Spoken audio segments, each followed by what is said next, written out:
Hey friends, Ash here with Gents. Hope that you're doing well. Just went out on my porch. There was a package there, a little box, a fragrance that I had ordered a while ago had arrived. It is a clone fragrance, so at least it better be. If it's not, then... But we're assuming it is, okay? It's a clone fragrance. Yes, fragrance clones.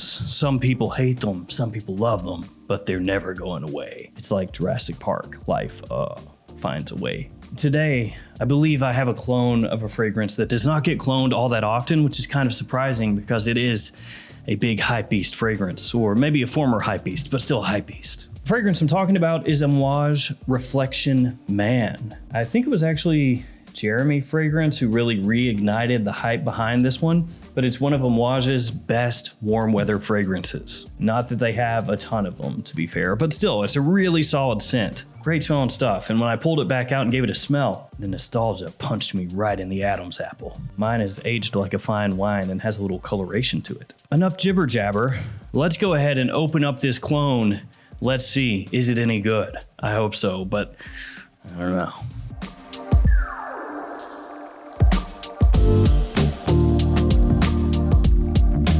Here it is, still sealed. Have no clue what it smells like, have no clue if it's any good, so you and I are on this ride together here today. It is from Paris Corner, and the name of the fragrance is Killer Oud Revolution, which is quite a name, Killer Oud Revolution. Okay. One of those deals that sometimes happens with clone houses where they throw oud into the name, even if the fragrance that they're cloning doesn't actually have oud at all, like Amber Oud Carbon Edition, which is a clone of Green Irish Tweed. There is no oud in there, but it's in the name. So yeah, Al Haramain has the Amber Oud line, Paris Corner has the Killer Oud line, which I gotta say, they took it to the next level. This oud is killer, it is Jason Voorhees.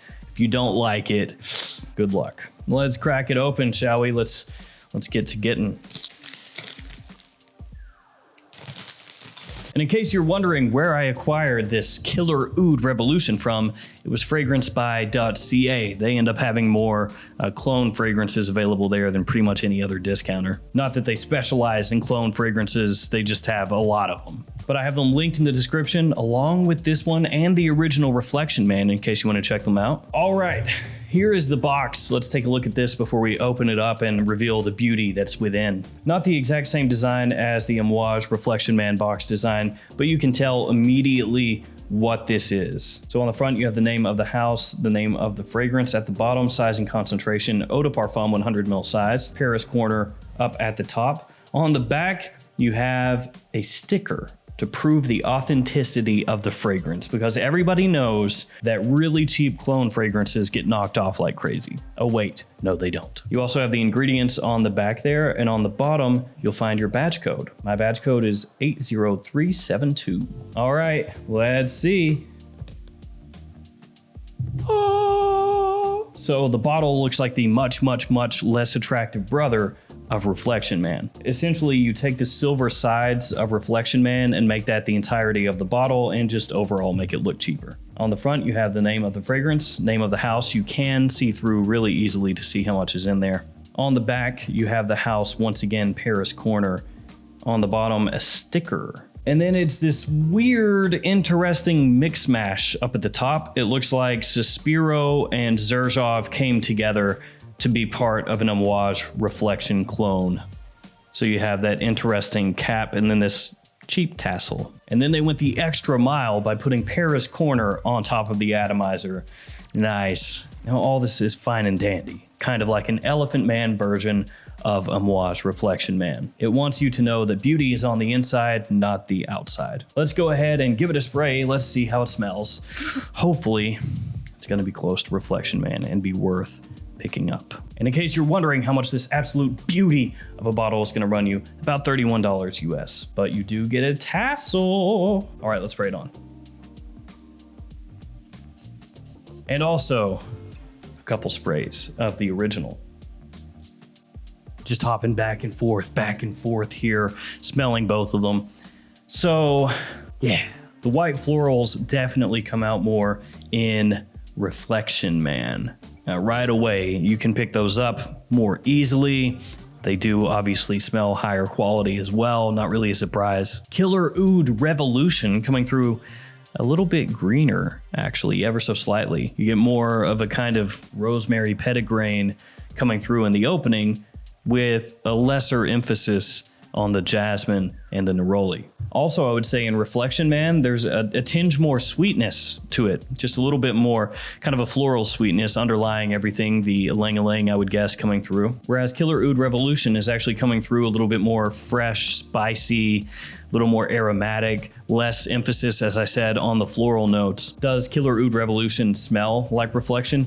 Yeah, obviously this is a clone fragrance. You can tell that pretty much right away when you spray it on, but there are marked differences between the two. So I wouldn't say that it's one of those clones where you spray it on and you go, oh, I can't tell the difference. It's the same. Nah, there's a definite difference between the two, but it's gonna get you in that ballpark for a much lower price tag. Let's let them keep drying down.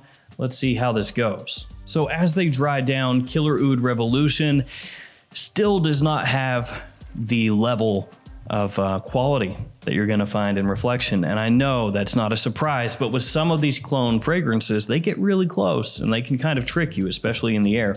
Killer Oud Revolution, unfortunately, the white florals just are not there. They're not coming through with the same depth, the same richness. They're not as intriguing. They're not as soft and sweet. Killer Oud Revolution is less powdery, so it does have that going for it. If you don't like that sort of feeling that you can pick up from Reflection, that's not really here in Revolution. Killer Oud Revolution is devoid of any kind of orris. I'm not picking that up at all, so that seems to be just not really present, frankly. And as it's hitting the dry down here, Killer Oud Revolution is coming across more like an ambroxany take on the woodiness that you're gonna find in the base of Reflection. So whereas in Amouage Reflection, you've got this woodiness that comes across as like a melange of different notes put together with a nice creaminess, a smoothness to them. Again, a little bit of a richness to that woodiness in the base here that supports the white florals playing on top of them.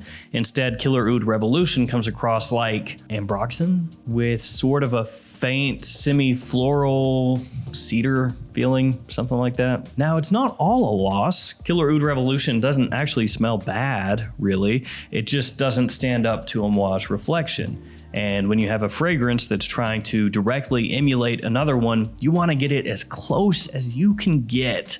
You know, you don't want it to be perceptible at all, the differences, especially in the air. Alternatively, you can make a fragrance that's like another popular scent, but with a twist. You know, you try to kind of make it your own thing, change things up a little bit, maybe blend some stuff together from other fragrances to make something new and unique. But that's not what this is. This is trying to be Reflection Man. And it's almost getting there, but it's not quite there. Like if Reflection Man was the major leagues of baseball, Killer Oud Revolution is like AA or something. It's competent, and you may look at it sitting there by itself and go, oh, yeah, that's pretty good, man, look at that. But then when you put it up against the big dogs, you go, oh, yeah, there's a big difference there.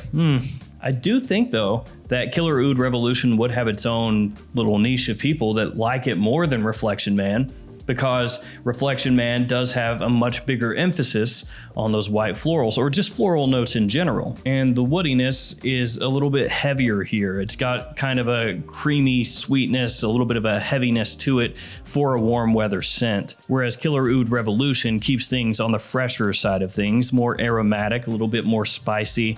And then the woodiness comes across, like I said, kind of as an ambroxany type of just clean wood. So as a fragrance just on its own, Killer Oud Revolution would work better for some people. But if you're wanting something that's a one-to-one of Reflection, this isn't. Gotta say though, honestly, as Killer Oud Revolution dries down more, it's pretty good on its own. If I put everything out of my mind of this being a Reflection clone, it's not bad. If I had to put a percentage on Revolution of being a one-to-one of Reflection, 60%, maybe 60% similar. So this is kind of a win and a loss. It's not close enough to Reflection that I think it could replace Reflection. It's not that type of clone, but on its own, it's a very easy to wear, very pleasant smelling fragrance. with light white florals with more of an aromatic, fresh spiciness, bits of sweetness interspersed, especially as it dries, and kind of an ambroxany woody base. So yeah, it's intriguing. It's a complete whiff in being a clone, but then as its own thing, it's kind of a hit. Weird. All right, guys, that will do it for me. Killer Oud Revolution. If you've smelled this, let me know what you think about it in the comments below. Thanks for hanging with me. Thanks for your support. Stay safe out there. See you tomorrow with another fragrance video. See you guys later.